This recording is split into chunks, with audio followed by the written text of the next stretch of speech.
So I broke up with the US. I sat the US down, I looked deep into her eyes, and I said, "It's not me, it's you." See, it was supposed to be a 2-week vacation, but then before I left, I decided to get my lease taken over. I quit my good city unionized job. I sold most of my belongings. I put some of it in storage. I got a remote address, got on a plane, and well, I'm here, and it's been past 2 weeks. Welcome to my YouTube channel. I am the Jaylyn, sometimes known as the Dancing Therapist. I talk about all things movement, all things dance, all things empowerment, and therapy. I do want to give a disclaimer. Yes, I am a licensed therapist, but I am not your therapist. So nothing I say here is meant to be therapy or to replace a relationship with a mental health professional. I want to fill you in because I've had some huge changes very quickly. Like I said, I originally was planning for just a 2-week long vacation. I set this plan back in February. I solidified the plans and let my job know. But then as the date kept getting closer and closer, I started to imagine myself getting on that flight. And I was like, I am not going to be okay on the flight back home. Like, I'm going to be in shambles. And the closer the date got, the more I realized it's time for me to take another leap. So let me back up and talk about where this all started. It all began 2024, the summer of 2024. That's what I'm gonna call. That is such a pivotal time in my life, the summer of 2024. A whole bunch of things happened. So first, I went through a divorce and hit rock bottom. Not just because of the divorce, obviously that's a very painful experience to go through, but because it required me to face a whole lot of truths and beliefs and propaganda and messaging and dynamics, and not just that relationship, but a whole bunch of other relationships that I was choosing that I realized that all had to change, including and first and foremost with myself. And I am very unique in the sense that I like to refer to myself as a butterfly. I know no one's ever done that before. No one gets butterfly tattoos. Like, what? Who compares himself to a butterfly? But during that period of time, I would constantly talk to my supports and say that I am the caterpillar inside of the cocoon right now. But the summer of 2024 was that point in time where the caterpillar turns into mush. Like, I was mush the summer of 2024. And I say it all started there because I realized, one, that like everything needed to change. Like, not everything, like not my hair, not my skin, because my skin's giving. But pretty much everything needed to change. And I just realized at that point that I had to reach out for help. So prior to that, I've always been one of those people who feels like I got to do it on my own. I got to have the facade, even in my close relationships, that I'm okay, I'm happy, I have it all together. But the summer of 2024, I was in such a low place that I realized, like, I have to take up space not being okay. And so I went to a point where I was intentionally answering the question, "Hey, how are you?" honestly. And my response was, "Not good." And I would leave it at that. And there usually would be an awkward silence. I mean, of course, there were amazing people that would then turn to me and be like, "Talk to me, what's going on?" But that was the first time in my life that I took up space not being okay. And I did it not for attention. I mean, I definitely needed support, needed help. So I think that's very powerful and important. But I did it for myself first and foremost, so that I didn't start sweeping things under the rug and moving from a place of not being okay, but pretending like I was okay. So yeah, summer of 2024 got to the point where everything stopped. I was fully burned out. I was transitioning out of a job that I'd been at for over a decade. I was transitioning out of a marriage. I was transitioning out of a bunch of relationships. I was coming to terms with the direction that I was going in my life and I had put so much energy into was not in alignment with what I knew I was supposed to be doing. And that was really tough and painful because I'm a person who lives all in on what I'm passionate about, unapologetically. I do big choices, obviously, what this whole video is about. And I do it because I'm firmly locked into what my purpose and my passion is. And in the summer of 2024, I realized that's not what I was doing and that was not the pathway I was on. And in that point, I realized I had to get support. If I'm going to make it through this period of time, I cannot do this alone. I need support. And then a step further, I recognized I needed support that was a support that I needed. Again, I'm going to say that for myself. I needed support that was a support that I needed. So I realized I couldn't just accept any support, which I was, and I have, prior to the summer of 2024. And I kept being in a place of not being supported in the ways that I needed to be and still being at rock bottom. And so I had to be really intentional about seeking out the support that I knew that I needed. So during that summer, I've always been in therapy, but I sought out a different type of therapist because I realized the relationship with that therapist wasn't quite a match. And so I sought out a therapist that was trained in EMDR, which I have been obsessed with. I experienced it maybe I guess about 10 plus years ago with a therapist then, when it was, much more novel to the field. It's kind of had a rebirth recently. But I sought out a therapist at EMDR. I got myself a career coach. I did a search on just the interwebs, and I looked for just career coach. And then I was like, well, I would prefer a Black woman career coach. So I looked for a Black woman career coach, and this incredible career coach named Dr. Kamani came up, and she specialized in working with Black women that are exiting toxic work environments. And phenomenal, 10 out of 10, highly recommend. So she was support that I added. I joined a support group for people that are navigating exiting relationships that had a similar dynamic to the relationship that I was exiting. And those were my places. I pretty much was in my cocoon, my world turning into mush. And these were the spaces that I had support, and I felt seen, I felt heard, I was allowed to make mistakes, I was allowed to not know, I was allowed to not be strong. And for me, that was a pivotal moment in my journey to where I am today. I, during this period of time, saw a video, and maybe you've seen this on the socials, that was going viral, of this huge cat, way too big to be inside of someone's home and domesticated. I don't believe a cat that big ever is domesticated. It's waiting to eat you. Anyways, this huge cat is inside someone's home. It's their pet, and it's on this big rod that's up, and the cat is trying to balance on the rod, but then kind of falls off, and it's clamoring for dear life, using its long claws, trying to hold on with everything that it has. And then you just watch it struggle for way too long, and it's funny because the cat's giving everything, and then you see it just slowly losing its grip, and then you see the moment that it just is well, it's above me now, and it drops and it lands on this huge cushion that was underneath it the whole time.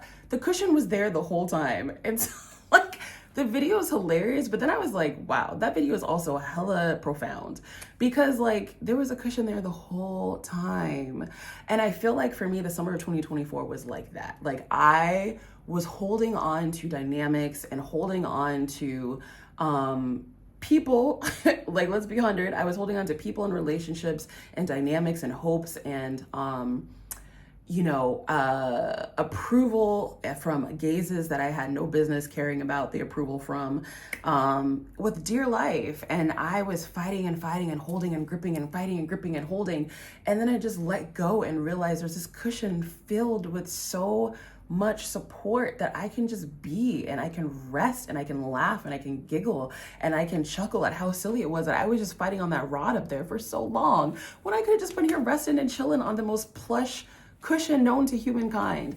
And I feel that was a pivot that I made in 2024. So while I was navigating all of this, I'm transitioning out of this job that I've been at for literally 13 years. I'm transitioning possibly away from working with kids, which I've been doing for over 20 years.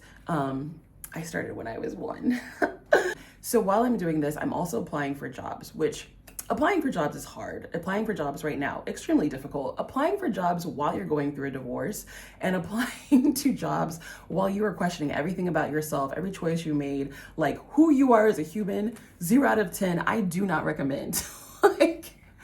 And also, it was a challenge that I 100% needed, because I recognized through the help of another mentor, Cashel Campbell, shout out to you. She was my BC DMT supervisor, which is a type of supervisor I needed to get licensed in the field of therapy that I do. And I remember I had a session with her, and at the end of the session, we were talking, and she basically was I feel you need to remember who you are. And I was girl, you right. I need to remember who the fuck I am. And at that period of time, when I got to this marker of just not being able to avoid myself and being able to avoid what was going on, I, through this interview process, was forced to brag on myself. And I'm just like, how am I don't remember who I am. How am I supposed to brag on myself and pitch myself to you for this job? But I did it. And as I went through each interview and as I went through each stage and as I like was marketing myself for the different attributes that were needed to do this role, I was like, wait, no, like I am her. Like I'm that girl. Like I'm VJ Lynn. Like I really can do this job. It was to be a workforce wellness director for frontline workers at a hospital. And it was like all the things that I was like out of my comfort zone, right? Like I work with kids, I do dance. Like you want me in a hospital, you want me to work with adults, you want me to be a wellness director, like, huh? And by the time I got the role, because I got the role, period. I got the role, I was like, yeah, and did. Like, it's fitting. This is correct. I should be a director of a program. And that was so pivotal for me. And by the time I, got to where I am today and before I resigned from the role, I was like, I got this. And not only do I got this, but I see even bigger for myself. And I'm reconnected to skill sets that I know I've always had and I feel extremely confident in now. World is changing. Election season happened. I'm in this new role. The role is stressful. I'm in healthcare. I'm coming from the education system, which there's a high burnout rate. Now I'm in healthcare. There's a high burnout rate. Things are mounting. I'm learning things. I'm very grateful for the role, but I'm also realizing I never had time to rest from the divorce, from maneuvering, leaving that previous job to taking on this new role, to being outside of my comfort zone. And now the country as a whole is shifting very rapidly. And in 2023, that's the first time I ever got burned out. And that was when I was working as a full-time therapist in a high school, which tends to be a very high burnout type of role. Fast forward to the beginning of this year, the beginning of 2025, I felt myself starting to burn out again. And at some point in time, Dr. Kamani emails me. Like I stopped seeing her regularly for sessions at this point because I transitioned into the role. After I transitioned into the role, I still met with her a bit about things to be aware of, strategies. Just like further career guidance with her, which was amazing. But so she had reached out via an email, and it had been a few months since we had spoken. And she was just like, hey, I just want to send this to you because I know you spoke about Ghana before in our sessions, and there's these two women that have this amazing program, and it's called Exodus ASAP, and their whole premise is supporting Black women into, transitioning abroad, whether it's for an extended period of time or permanently. So I'm gonna put that right there. And I remember when I got the email, like I felt discomfort. I'm gonna be honest, I felt a little bit of irritation, and it had nothing to do with her, and it had to do with like, why are you putting this in front of me right now? Like, here I am in this role, and I'm telling myself like, this is the pathway. I'm doing the things that are like approved from the adults. I have my adult job, right? I have my adult title. I'm doing my adult things. I'm having meetings with the CEO of a hospital. Like I'm leading trainings, and I'm creating curriculum and institutes for, healthcare workers. Like I have a societally approved role that people are like, oh, you do that, right? And now you're reminding me of my dream. Why would you do that? Like, that's irritating. Like, I'm back on my feet. Like, I'm doing all the things. Like, I'm success now. Like, I'm embodying success according to those standards, those people's standards. Why would you remind me of my dream? Like, I remember feeling irritation, and I kind of pushed it away, and I was like, okay. And the burnout kept progressing. And for me, my body is loud. I love her for that, but also like, girl, you don't have to be that loud. Like my body will let me know before a thing is a thing, and its warning signal is very loud. And that comes from years of me ignoring her and putting her through things that I should not have as a professional dancer with food and all that stuff. So now my body is like, you told me you were sorry and you were gonna do that again. This is my way of making sure that you don't ever do that again. So my body during this burnout period was getting louder and louder and louder. Like, girl, we are not okay. I need you to make a change. And so I got to a point where I was there. Like I saw the burnout happen. I reached out to the system-wide chief wellness officer of the hospital system that I was working in. And I remember meeting with him and telling him like, hey, I'm feeling burnout coming on. I need help. And he was phenomenal. He was so affirming. He was, gave me like tangible solutions, checked in on me, like just went above and beyond. Like it was, again, another way that I was supported and the way that I needed to be supported. And it just felt phenomenal. And as this period's going on, I'm doing all the things. I'm in therapy. I'm telling my therapist, this is how I feel. I'm doing the homework. I'm doing everything I possibly can. I'm dancing my little heart out after work as much as I can with the times that I have enough energy to even do more after work. And the burnout is just progressing. Like, I'm not okay. I'm getting less okay. And I'm like, we not going back to how I was feeling in the summer of 2024. Like, that's just not an option. And so then, my dreams, because, Dr. Kamani's email was the first of like, hello, you know what you're supposed to be doing. So then my actual dreams at night were now filled with me dancing around the world and like in dance classes, and some were warm, and eating food that I loved, and laughing and just being joyful and being free, and just like not having any restrictions to live the way that I desire and am passionate about living. And that just got undeniable. And then at the same time, my body is communicating like, girl, I hurt and I'm hurting. I'm teaching dance classes at Broadway Dance Center, and every single dance class, my body was in so much pain. My knees were hurting, my back was hurting, my shoulders were hurting. Like I was always in pain. It didn't matter how much I stretched. I got massages, I got acupuncture, I had my CBD balms, I had all the things that I was using and I was doing, and I was just consistently in so much pain.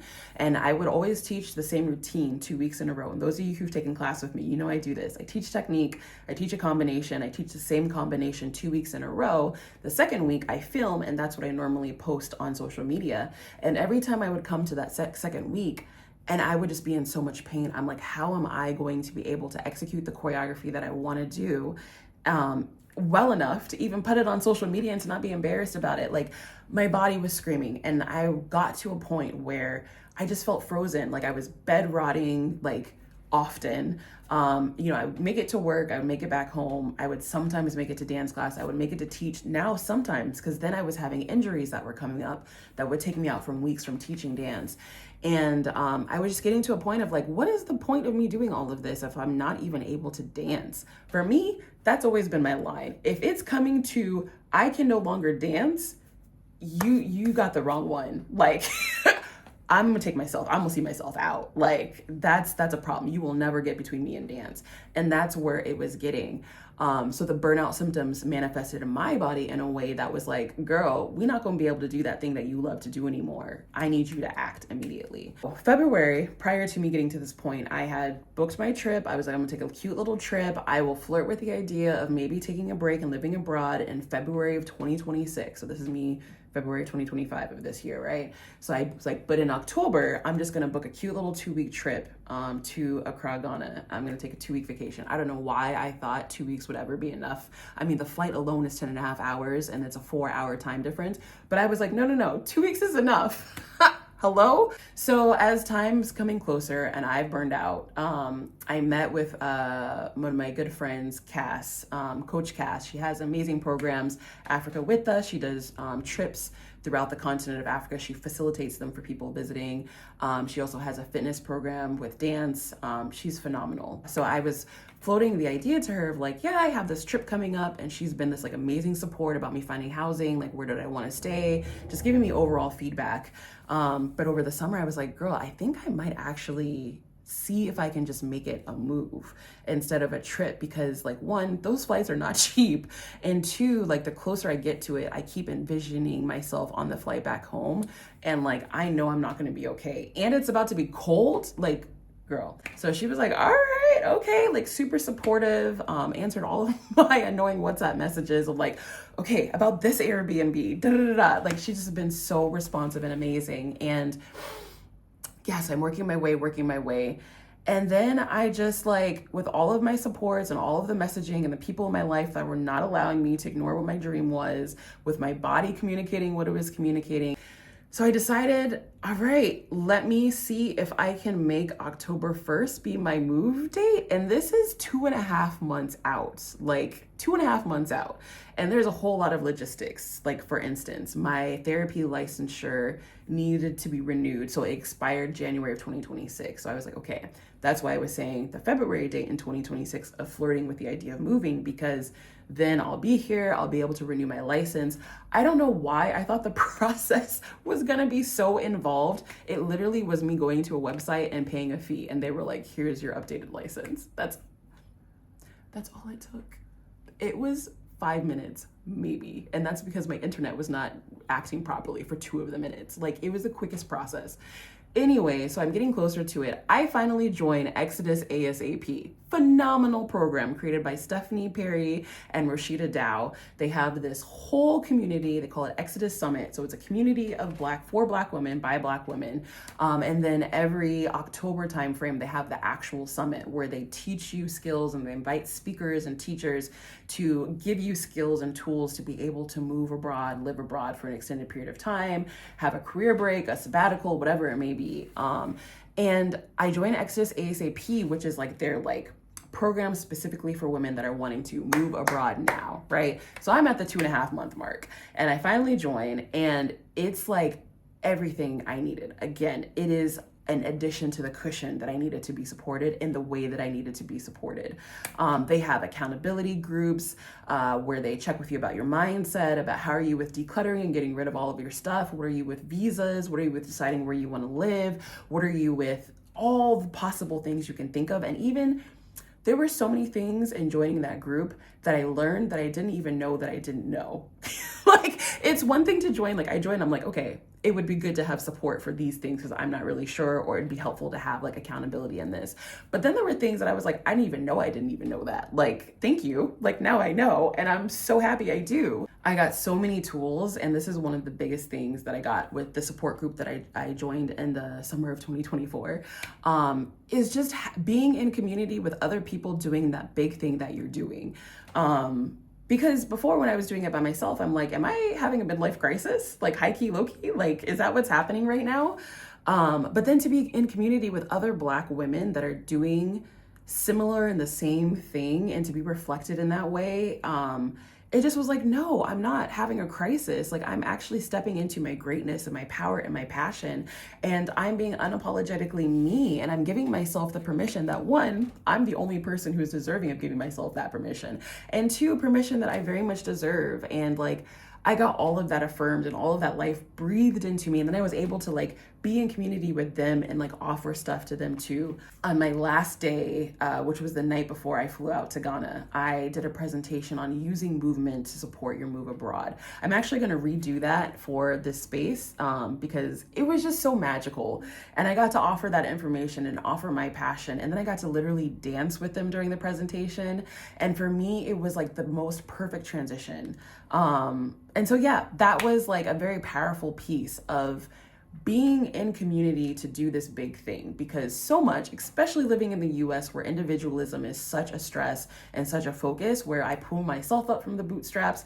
What does it say? I was born alone, so I'll die alone. Your whole mama wasn't there the whole time and you were connected to her by an umbilical cord. Child, no, we do life with community. And the more community you have and the more you are in community, the bigger things that you can do. And that was very much that. So summer of 2024 was about being supported, asking for support, and allowing myself to be supported the way that I needed to be supported. And then this transition of this year is about community, and I have to be a part of a community and a collective, and just recognizing how many things in American society and social media and even in the work environment that are structured to isolate us, or if we're in community, it's not really community, we're forced on teams for somebody else's agenda. And this was just so powerful because I was choosing to be out of a part of communities that were in alignment with what I am supposed to be doing, what I was created for, what I was given the gifts for, what my passion is. And having that reflected and being able to reflect that back to other women was such a powerful part of my transition. So now fast forward to me giving notice to my good old city unionized job, because just saying that sounds wild. You did what? Yeah. So my biggest thing was that I needed to have my lease taken over. One, New York rent, disrespectful. But two, there is no way in the world that I'm about to pay New York rent and also afford living abroad. And so that was the biggest item that I was once that's done, I'm gonna have the biggest sigh of relief, because I know that Okay, she's doing it. I got savings, I got money put aside, I have private practice, like I have my option set up, but that New York rent, the way it'll drain my savings, no, we're not doing that. But New York is annoying. Let me say it. New York is beautiful. The people in New York can be very annoying in the sense that y'all don't like to confirm your apartment until 3, sometimes 2 weeks until the day that you want to actually move in. Why would you do that? Why is that okay? Like, why would you do that? So I'm over here posting my apartment like 6 weeks in advance, like 2 months in advance, like here's my unit, like hoping I get someone for the day. And they're like, oh, can I move in 2 weeks? Girl, no. Like, what? You saw the start date. So I learned that the hard way, that basically people are not moving into the unit like inside of that like month marker. Like maybe someone a month out will choose. But I knew that I really wanted to make sure I gave notice for my job in a proper amount of time because of the nature of the work that I was doing and the way that I was building. I wanted to make sure that, you know, the workers at that hospital got as much support as possible as soon as possible, even though I was stepping away from my role. So I gave them my 6-week notice before I had someone taking over my lease. Talk about living in faith. Talk about being fully convicted in the next steps that you're taking. And so that process was beautiful. I historically have been a person that is horrible at saying goodbyes.